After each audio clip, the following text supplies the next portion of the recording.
Get Gutsy, episode number 86 with Juliet Keeler LeBien on trauma, EMDR, and not going along with the crowd. Welcome to Get Gutsy. I'm your host, Jenny Fennig, and I am so excited to be on this journey with you. A cutting-edge show blending business and spirituality, Get Gutsy serves up a potent blend of stories, lessons, and tips to help you make a massive impact in the world through your soul's work and your inspired life. No more going it alone, no more excuses. The world needs more brave women saying yes to leadership. Are you with me? Good. Let's get gutsy now. Hey, everyone. Jenny here. Welcome back to Get Gutsy. We are having fun today. Let me tell you, I've got an oldie but goodie friend of mine. Started out as a client. We have a cool story. We'll talk about it during the episode and how we met. But her name is Juliet Keeler LeBien, and she's amazing. She's a therapist, and we're going to talk about some really juicy topics today because I feel the world would be saved and served with more therapy. And I am on a mission to help people realize, like, hey, you know what? There's no shame and nothing wrong with going to get some help around some unresolved issues. So I wanted to bring Juliet onto the show. She has a really extensive background, lots of expertise, and we're going to talk about this world of therapy and healing and trauma and how we make sense of things, especially now happening in the United States in particular, that are really hard, really hard. So here's the official intro on Juliet. Juliet Keeler LeBien is a Phi Beta Kappa Ivy League trained psychotherapist who runs a prestigious private practice in two of the most dynamic urban hubs in the United States, Boston, Massachusetts, and Manhattan. That's New York City. Juliet specializes in treating anxiety and depression in high-achieving professionals, artists, and parents. A devoted yogi, she practices, never perfect, her asana. As John Kabat-Zinn said, you can't stop the waves, you can learn how to surf. She feels that her treatment provides sanctuary and surfing lessons to help people live their best lives while on this planet. And of course, all this is served up with her serious Jersey girl attitude, which I love about you, Juliet. Welcome to the show. Thank you. Thank you for having me. Yeah. Well, we're going to dive in. There's a lot that we want to cover. First off, let's just go right for the jugular. This right now, especially, we're recording this episode during the month of August. We're actually technically during the week of the Democratic National Convention. Mm-hmm. We just had the Republican National Convention last week. This will be airing in September. We still have a few more months before the presidential election takes place. And it feels very hot in our country. There's a lot of divisiveness. There's a lot of discussion happening, which honestly is the mark of a healthy democracy. Mm-hmm. Being able to have conversation, to be able to disagree, and hopefully do it with respect and some love in our hearts. But I'm curious from a therapist perspective, how can one move through this time where there is a lot of ugliness that is happening, especially within the media, the mainstream media? How can we move through this time and not be kind of pulled under with a lot of the negativity that is happening? Wow, you really did go right for the jugular, didn't you? Because I'm feeling it. I'm like, dude, it's, you had said in the pre-chat that you took a media fast for, a bit of time. You had to during a particular incident, which we can talk more about. And I've had those moments where I'm just like, I can't read it. I can't talk about this anymore. So yeah, it's intense right now. Yeah. Well, I think that you're absolutely right that we are in a time where things really are quite heated, where there is massive amounts of vitriol going on, but we're also hearing voices of hope. Right before we talked, I rewatched Michelle Obama's speech and was completely moved to tears. And so we have all of these very passionate, loud voices around us. And in addition, we are in a time of change. And I'm a social worker by training. I have an MSW. I'm a licensed clinical social worker in Massachusetts and in New York. And one of the things I love about social work is we look at the person and the people in their environment. So, none of us exist in a vacuum. So, we're not only kind of living in this time, but there's massive change going on all around us as well. And we know that when anybody goes through change, either, personal change or change on a large societal scale, there is a lot of stress. There's a lot of, anger that can happen. There's a lot of joy and celebration that can happen, but it can happen in a really big way. And so that's some of the things that we're seeing now. We're seeing some major societal movements because things really do matter right now. And one of the important things to realize is, and as a therapist, this is probably the most important thing that I do, is offer supportive listening.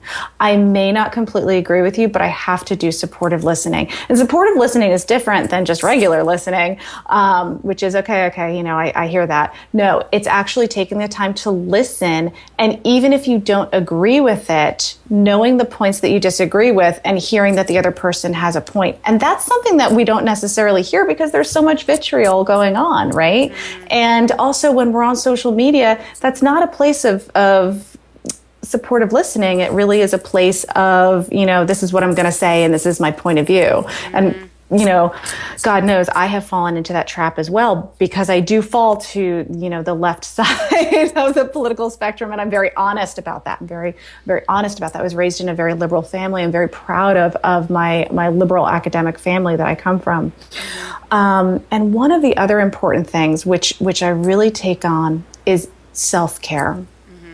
And you have to make those self-care decisions. And you have to sit there and say, you know what? If I'm hearing this vitriol, if I'm hearing this anger, if I'm hearing too much of this, or if I am engaging in a conversation where supportive listening can no longer happen, I need to engage in self-care. Mm-hmm. And one of the things that I always tell people about self-care is a wonderful thing and it's an absolutely necessary thing. But it's not always necessarily easy. It's not, I'm from New Jersey, so it's not just getting your nails done in the afternoon.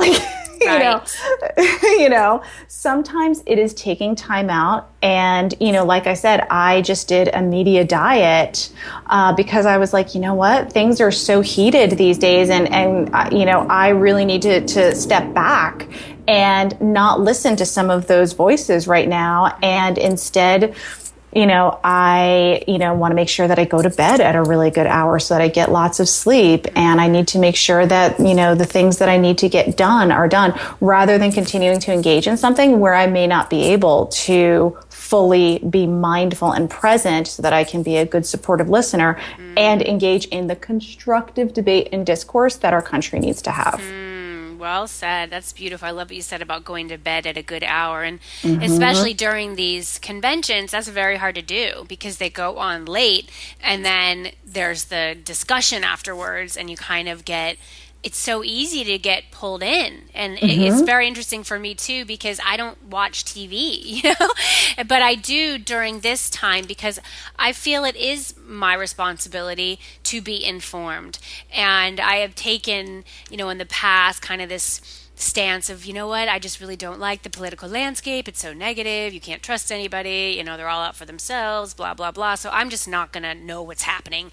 And now as a mother of 3 and a human at this point in my life, especially when we're on the cusp of an election, that's not okay with me anymore. It's like I have to be informed, but the self-care piece is huge, especially on that social media front.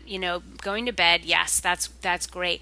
The other piece that I want to offer up to our listeners is knowing that you can leave a discussion.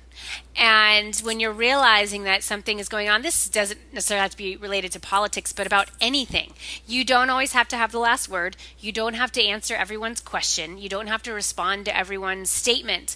You can actually just leave the conversation, which can feel pretty bold. The other point is you can unfollow people on Facebook. You can unfriend them. You can just remove that energy from your awareness field. And I've had to do that a lot lately. Just being honest, where I realized, you know what? This isn't helping me. It's not calming me. It's not positive. It's not moving my mission forward. It's not allowing me to be a better mother or a wife or a business owner or a leader. It's actually just making me angry. And, Yep. and that's not going to work for me anymore. And so it was just going through my news feed and cleaning it up. And so for our listeners, I want them to realize that is essential. And you all need to be doing regular newsfeed cleanups. Like, you need to tidy up your newsfeed, whether it's Facebook, Twitter, whatever you peruse online, your news organizations that you're getting the news from, is this allowing you to expand or is this contracting you? Right.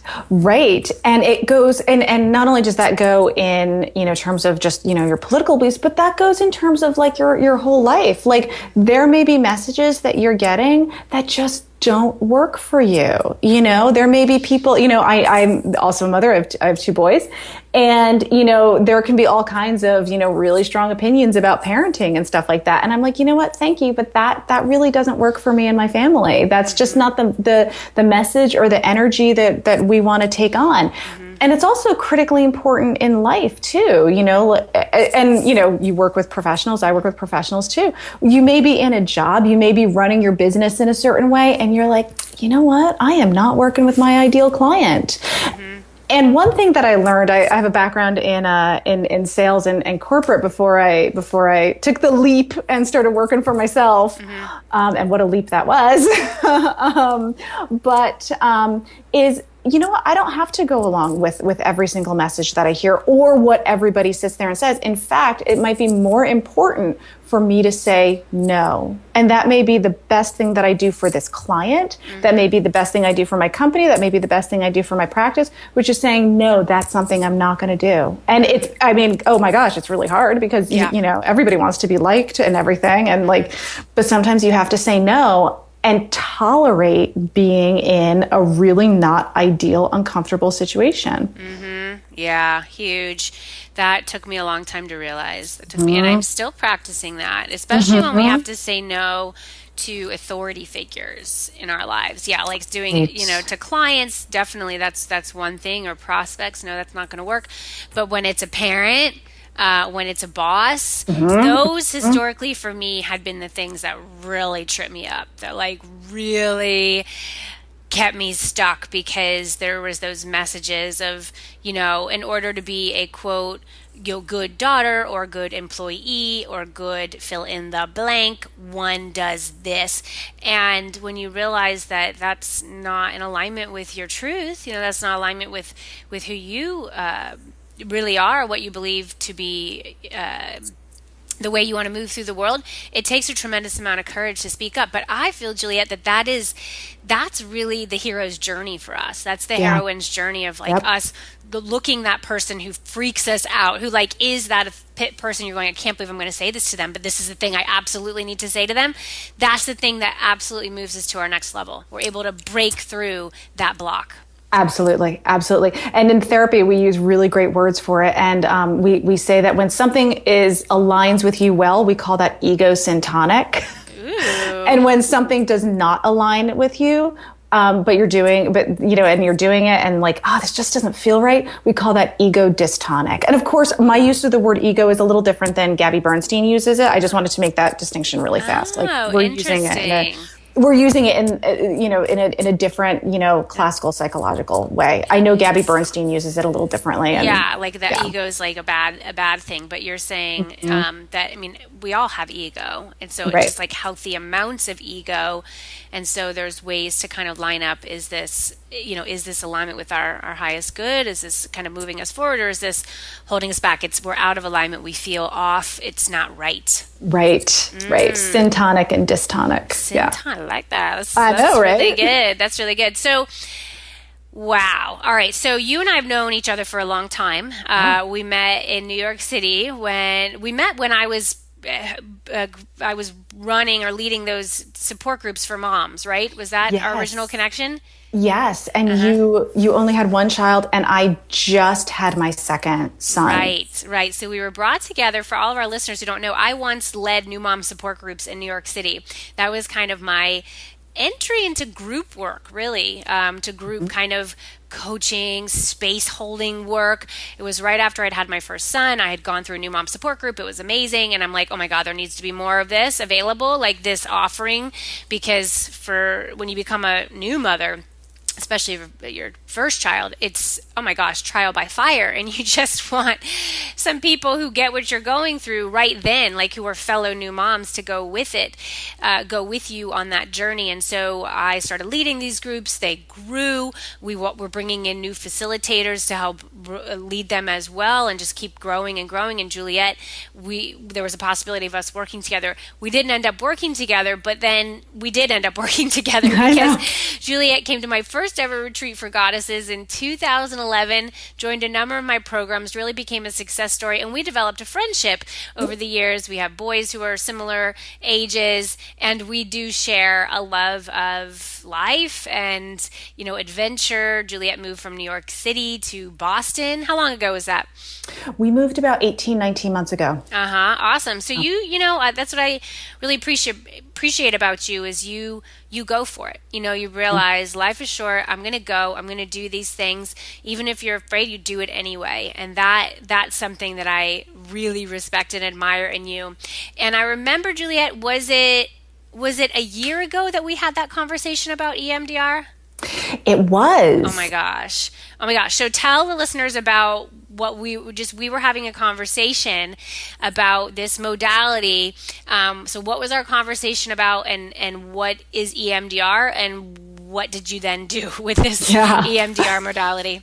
So about a year ago, we have always gone to Great Barrington, Massachusetts on vacations, and we go at least once a year, if not once a year, sometimes 2 or 3 times a year. And I went up to Great Barrington, but before that vacation, I seriously was like, I need to do something more. And, I'm always learning. I'm always going to workshops. I'm always doing, not only because I have to, for continuing education requirements, but also it is part of who I am. I'm always doing some kind of course. I'm always, scheduling a workshop with Dr. Jack Cornfield.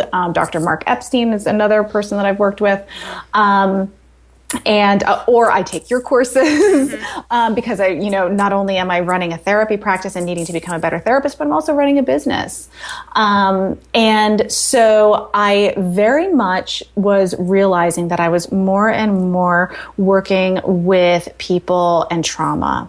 And I was like, I need to figure out how to learn more about trauma. And then I already did, because I obviously had training in it before, but I wanted to go deeper. I wanted to really get into it. And I heard about EMDR, and EMDR stands for Eye Movement Desensitization Reprocessing. And I met up with you, and you were like, yeah, EMDR is awesome. And I was like, wait, you know what EMDR is? And it was then that I was like, Juliet, you just have to do it. Mm-hmm. You just have to do it. And I'm not going to lie, Jenny, it's very expensive to be trained in EMDR. Mm-hmm. And it's also a very intensive form of therapy. Mm-hmm. And it's really taking on a whole lot. And I was like, you know what? I just have to do it. So I researched for about a month who was out there, and I found Dr. William Zangwill in New York City, and I went back and forth. I mean, I practice in New York anyway. We maintain an apartment there, and I was like, you know what? I said to my husband, I was like, honey, I'm gonna do this training. It's gonna be intense. I have to go down for some weekends. I have to do training after the training weekends are over. And he was like, go for it. And I pulled it all together, and I figured out how to go down and do it. And, it just all came together really well. I love it. Yeah, your husband's awesome, Thomas. Yeah. Cool guy. I mean, it really does help to have supportive partners in our lives, or mm-hmm. and for our listeners, if you're not partnered, supportive friends, mm-hmm. family, masterminds, like you can create this, and you must. And what Juliet and I were talking about, we were hanging out at this place called Tanglewood, which is an outdoor music festival here in the Berkshires, gorgeous. And I was telling her about my experience, because I think right around that time, Juliet, it might have been I don't know if it was in the month of July or August last year, but it was August of last year that I what's called an EMDR in therapy speak, and I had successfully processed my traumatic experience, like the target. And I have the date in my calendar, Juliet, is like an annual recurring date to remind me of that's the anniversary. And for me, it was, I had went in, I realized that I have gone through therapy several times throughout my 20s and 30s, and I wish I would have gone into it in my teens, when my sister died. Like, that would have been amazing. It would have been amazing. It wasn't the way the cards fell for me. But I realized last year that I was still getting like super tripped up by Julie's death, and it was affecting all of my relationships because there was just some deep-rooted stuff that was still there, a lot of scar tissue.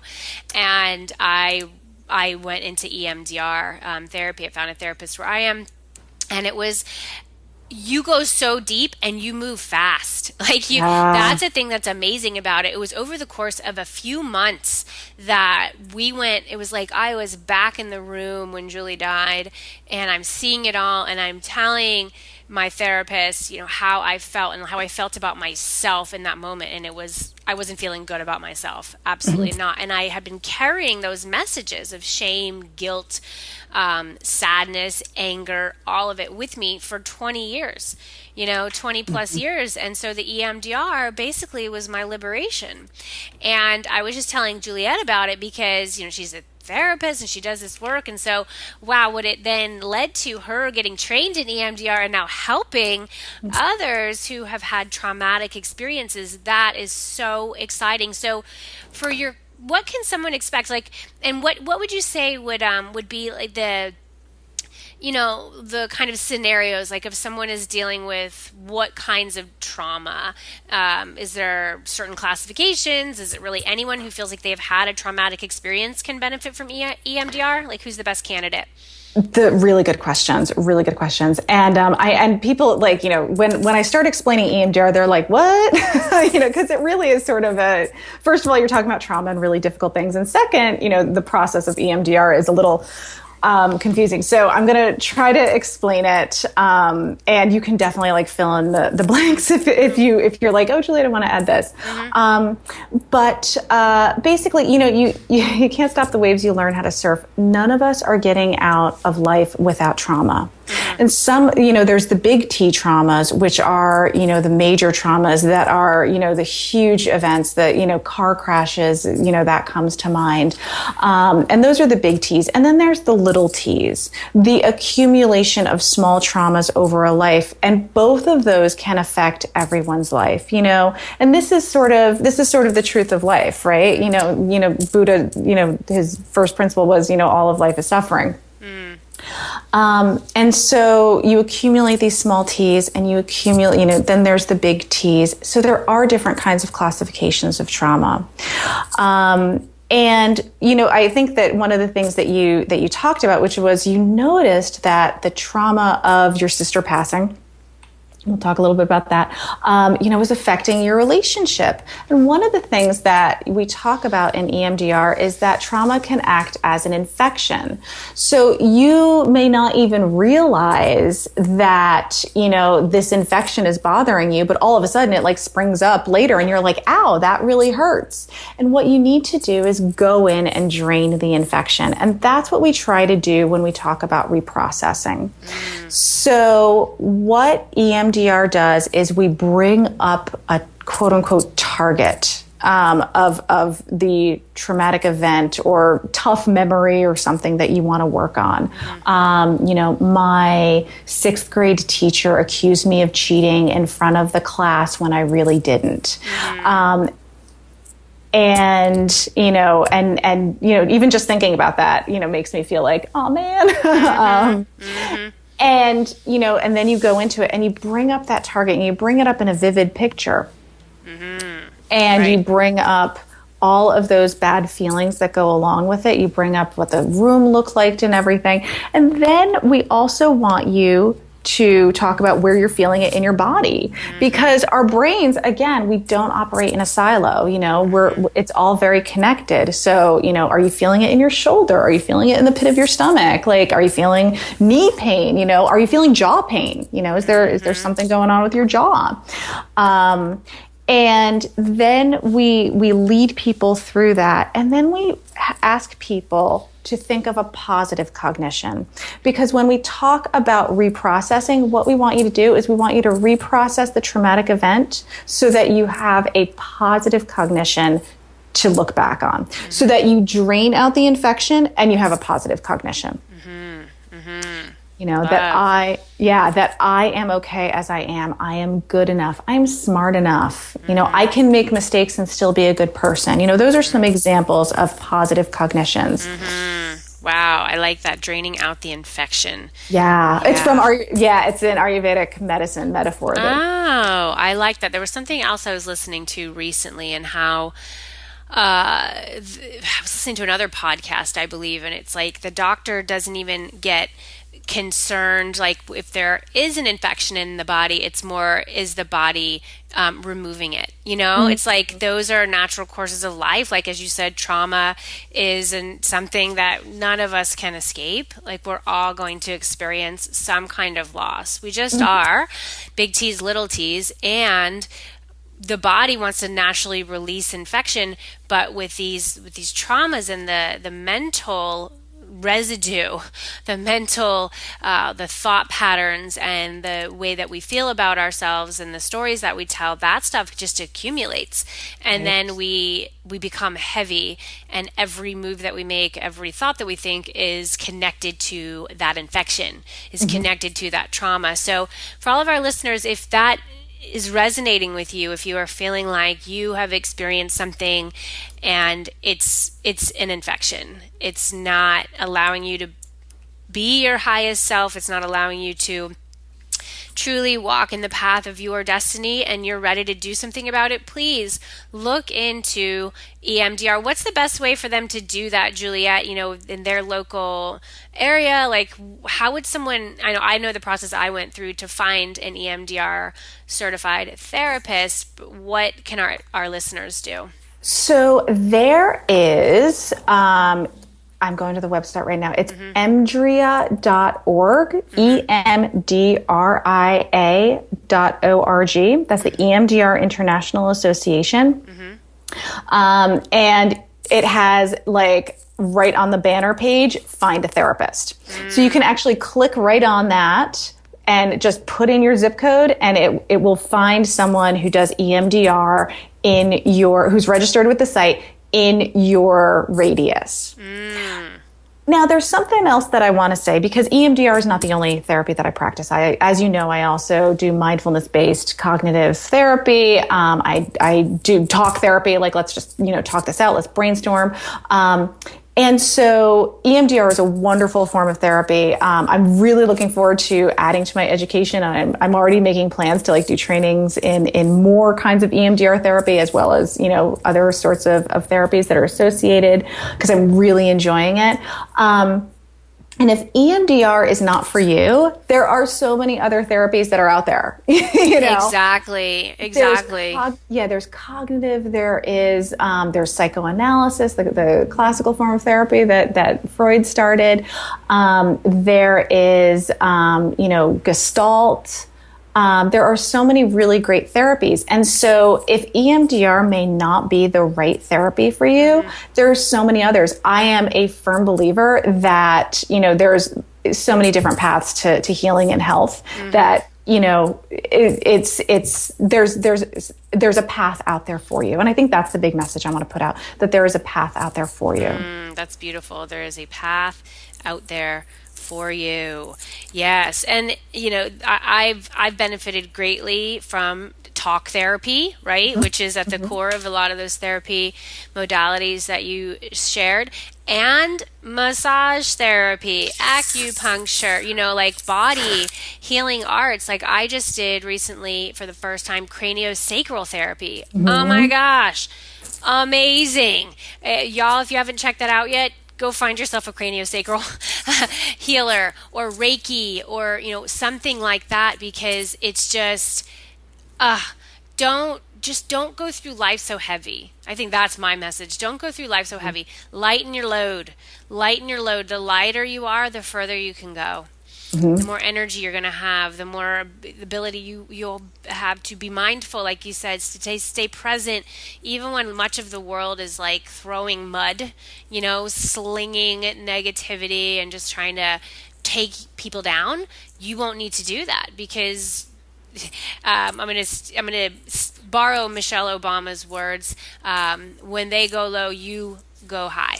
Yeah. So go high, be light, really look at how you're moving through the world and how you are responding to what is happening. Because Juliet, is that something that you all really focus on in the therapy practice, this whole reacting versus responding? I know that's very much a yogic principle, but how do you talk about that with your clients, the responding versus reacting?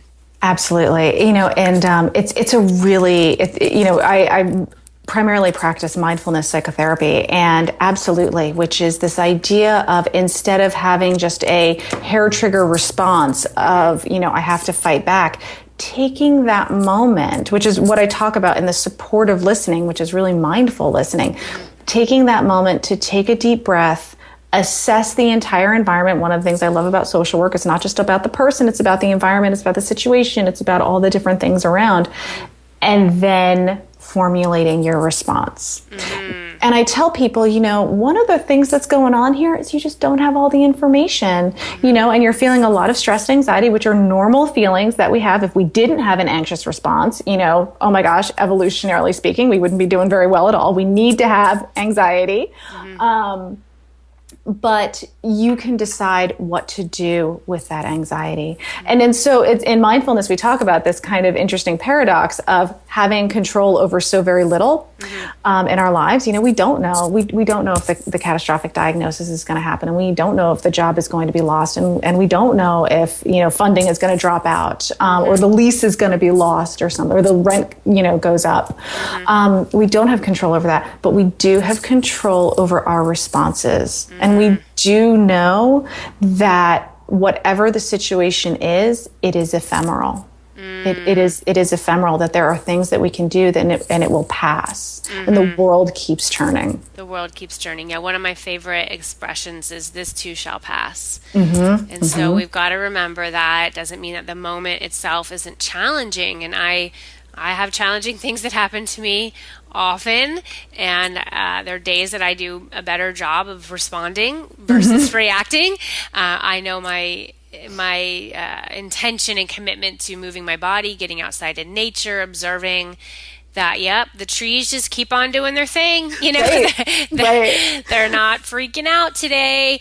And I'm reminded that of the winter too, when a lot of my trees maintain their green, but for many trees, they lose those leaves and they become bare, and they just stand there strong, still rooted into the earth in all their majestic bare glory of like, what? This is cool. This is winter. This is just the season that we're in.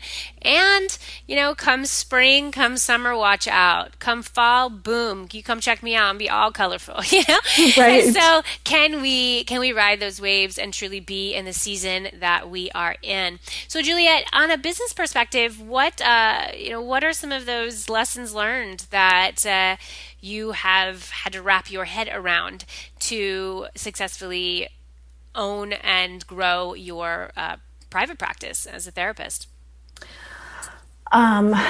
So that's a really good question. Now I have to start talking about me, huh? When I started my private practice, I never ever thought that I would be owning my own business. I never had a moment's interest in being an entrepreneur. And I really didn't know what I wanted to do, other than I knew I wanted it to be something really academic. Didn't really want to be a high school teacher, thought about being a college professor, but really felt that ego dystonic feeling about getting a PhD in ancient languages was my major in college. So I didn't know what I was going to do. So I took a job at the Princeton Review which was, I worked in administration and helping to put together SAT courses and GRE, GMAT, and all that stuff, test prep. And that job was a really big godsend for a few reasons. First, it really capitalized on how I like to sort of organize and get things done, which was never something that I even thought about before because I was such a nerd. Like I never thought I was going to, care about like revenue and profit and stuff like that. And second, I remember being in the office one morning. I went in early. And it was 8:30 in the morning, and the executive director of the office was there too, a guy named Joel. And Joel's a good guy. He's hilarious. He's a really funny person. And I was always kind of scared of him because, like, I was a brand new hire. He was the executive director. And I just decided to, like, sort of talk to him and get to know him a little bit. And I was like, oh, well, where are you from? And he told me where he was from. And he said, oh, my mother's a social worker. And I was like, oh, that's cool. I've always had an interest in social justice and politics and all that stuff. And he said, yeah, she owns a private practice and, sees patients on her own. And I can't even begin to describe to you the boom feeling I had. And I was like, what? She owns her own private practice and she's a psychotherapist and she's a social worker. I didn't even know that was a job. I didn't even know that was So I've heard exactly. And so I've heard some of your interviewees talking about how that, they saw a sign or something like that. Literally what happened for me is I couldn't believe what I was hearing. And I just had to get out of the office for a second. And I walked downstairs and a door literally, thinking about these things, a door literally hit me in the face, Jenny, and chipped my tooth. Oh my gosh. And to this day, I have a slight chip in my front tooth, which I keep as a reminder of the day that I found out about the message, which was, you should become a social worker in private practice. That's freaking cool. Joel, he was your messenger that day. He was. And I don't think that his mother even knows that she's someone I've never met. I mean, I've never met her in my life, but just knowing of her, she changed the course of my life. And that even amazes me too. We change people's lives without even knowing it, but just by our presence. Yeah, it'd be cool if you sent her a little note, let her know. Can you imagine? I know. It'd be neat for you to write it. I've gotten into a regular practice of, just sending notes to people, and I want to even take that to another level. I heard somebody recently, Todd Herman is his name. He's very big in the whole online space, and he counsels and coaches Olympic athletes and high level executives. And now I was really in the online marketing space, working with small business owners also. But apparently he does a daily letter writing process where he'll write to an author, just anybody. He's probably writing to some people he saw doing speeches, at the convention, or just, thank you so much. I really liked how you blah, blah, blah. And he apparently does this every day now, and it brings him so much pleasure. And he's been doing it, I think, for over 10 years. Oh so gosh. I know. And so I aspire to do more. Right now, I'm usually sending notes to people who I have personal connection to, but I want to expand that out because it is so gratifying to know that your life, something that you said, or just the way that you're doing things is making an impact with people you don't even realize. Oh my gosh, you've been watching, or you're into that, or whatever. So, it's just very cool that guy and his mother, and the fact that he shared the story with you. Yeah. That he was open and wanted to connect with you and all that good stuff. That's gorgeous. So that's how you started. So what have you learned? How have you been able to stay in the game? Well, yeah, it's definitely. So I knew what I wanted to do, but I had no idea how to run a business. And even though I had worked for another business, I didn't know the first thing about doing it for myself. Mm-hmm. And so when I made the decision, when I made the leap, it was 10 days after my second son was born, where I was like, okay, starting my private practice. Mm-hmm. It was a little insane. And Jenny, I was all over the place. Mm-hmm. I, was just kind of letting some people know and everything. And I just had no idea what was going on and everything.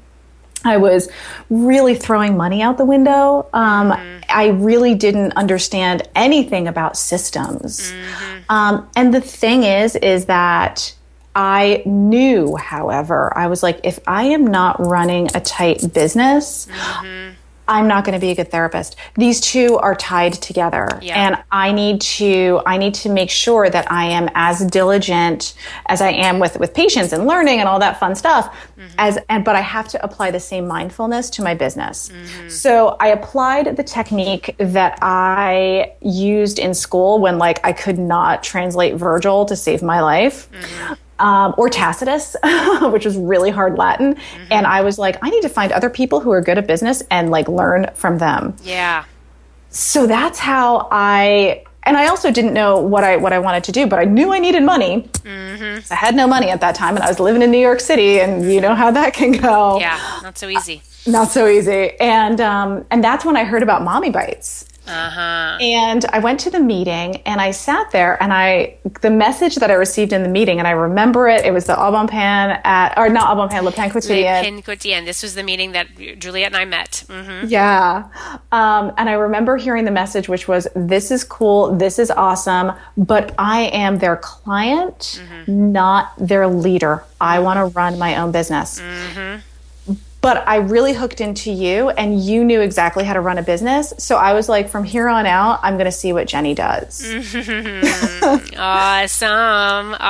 And you've just, you've really committed to learning and, doubling down and reinvesting in yourself and reinvesting in the business. And that's critical. I mean, you can be the best therapist in the world, but if you have a hard time getting clients, letting people know about you, and then keeping them, or running your business, learning how to price, knowing about cancellation policies, billing, all this stuff. I mean, business is not just doing your work. The business is a whole nother job. That's a whole nother position. And for a lot of us, when we first start out, we're the one doing 2 different jobs. Sometimes we feel like we're doing 10 different jobs, to run the business. And as we grow, as we get stronger and we realize that we can fully operate in our zone of genius when we delegate, when we outsource, when we bring people in to help with admin or billing or, whatever it is, that really has been my path over the last few years. And then this year in particular, Juliet, I have gone on this hiring spree. It's been, awesome. But very thoughtful, not just woo, let's go hire. I mean, it's because I resisted, I hired almost kicking and screaming, no, not that I didn't want to, but I was afraid, I was afraid of the whole, I always say more people, more problems. That was what I equated having a bigger team with, because I'd work with big teams in my corporate life and it could be awesome and it could also be really annoying. So what I found is that when you're willing to stand firm in your zone of genius and invest in learning the business, invest in becoming the best at what you do. I mean, basically that's it. Can you be the best at what you do, and celebrate that? And get that buy-in, from your romantic partner, like you did with your husband when you said, hey, I'm going to go learn about EMDR. And he was like, go for it. When you just see that this is a marathon that we're on, and the more that we can be excited about it and take on some smart risks, the further we're going to go, the more people we're going to be able to help. I love that. You've done so well. And I want to acknowledge you and celebrate your willingness to put yourself in that fire and continue being such an asset to your clients. I'm curious, Juliet, the question that we ask on our show, we always ask, and I want to know your response. What is the gutsiest move you've ever made, and how does it inspire your life and work today? Okay. So I grew up in New Jersey, which New Jersey is my home in every single way. And it was a wonderful place to grow up. However, I definitely grew up with a lot of mean girls in my school, and middle school was tough. And when we talk about big T's and little T's, a bunch of stuff that went on, which I think a lot of women can really understand as I'm talking about it, can be very difficult to be a middle schooler and sort of dealing with that, what happens in those peer groups. And my school in Jersey was unfortunately no exception. So anyway, there was a girl who was really mean, and she was really mean to me.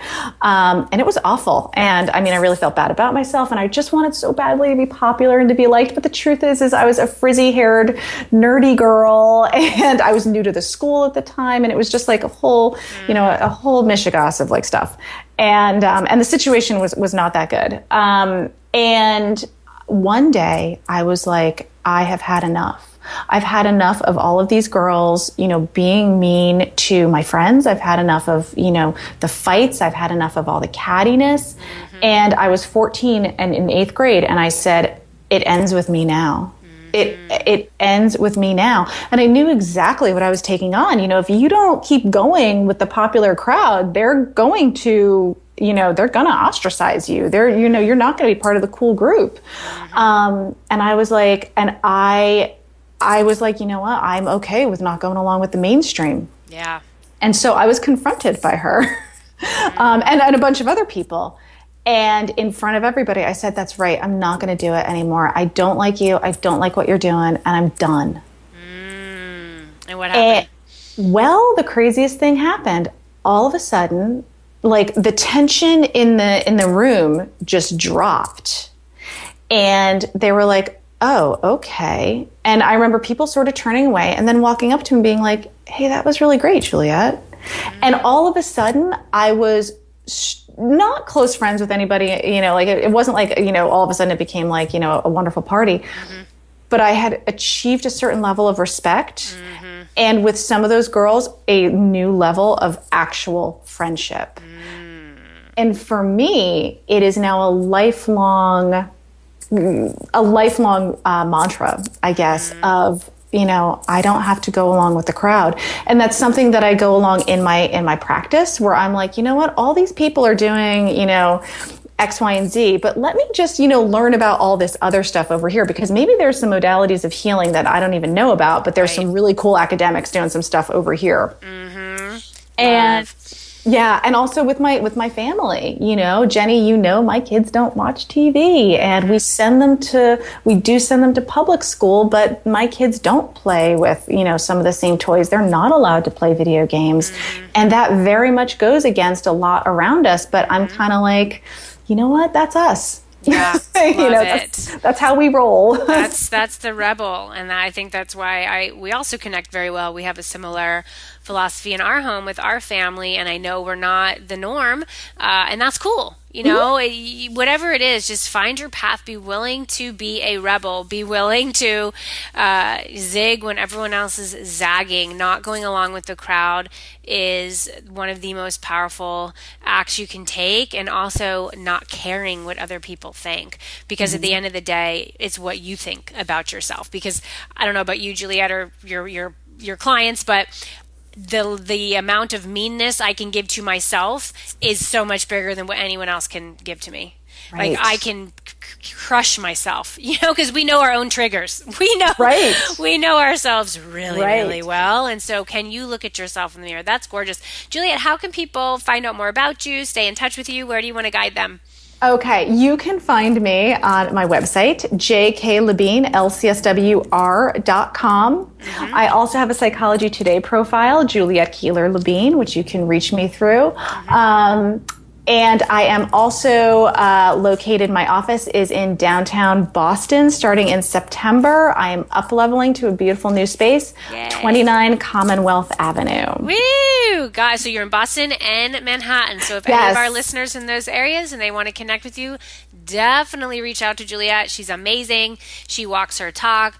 I'm very excited for you, Juliet. I'm very proud of the work that you're doing. I'm looking forward to seeing how you continuously move to the next level in your career and grow your visibility. In the online space especially, you have a lot of potential to really affect lives, not just in Boston and New York, but all over. And that was the other piece of me wanting to have you on this show, is that your message is very powerful, especially around the EMDR piece. So, like a small, super, super, super small percentage have ever even heard of EMDR. And now I hope that through this podcast, we've made this type of modality, we've shined a light on it.